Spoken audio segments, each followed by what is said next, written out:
আসসালামু আলাইকুম রহমতুল্লাহ। আজকে আমি আপনাদেরকে দেখাবো পুঁইশাক দিয়ে চিংড়ি মাছের সুন্দর একটা মজাদার রেসিপি। আমি কড়াই থেকে শাক বসিয়ে দিয়ে তারপর সবগুলো মশলা আস্তে আস্তে অ্যাড করে দেব।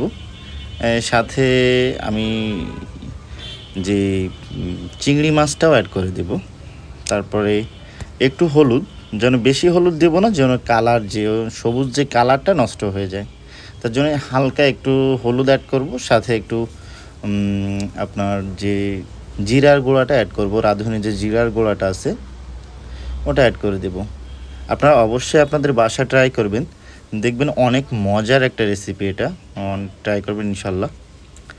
আমি সব কিছু আমার প্রায় দেশ লবণ দেওয়ার পরে আমি আরও দুইটা যে মশলাটার কথা বললাম সেটা অ্যাড করে দেব। অ্যাড করে দেওয়ার পর আমি কড়াইতে বসিয়ে দেব। আমার ভিডিওটা অনেক লম্বা হয়ে যায় বলে আমি কিন্তু শর্ট করে দিলাম। এভাবে আপনারা করবেন, ইনশাল্লাহ দেখবেন অনেক ভালো হবে। আমি লাস্টে একটু দেখাবো আর ফার্স্টে একটু দেখাবো, আর যেটা হয় সেটা বলে দেব। বসানোর পরে দেখুন আমার ফাইনালি শাকের লুকটা কেমন হয়েছে। ধন্যবাদ সবাইকে এই ভিডিওটি দেখার জন্য।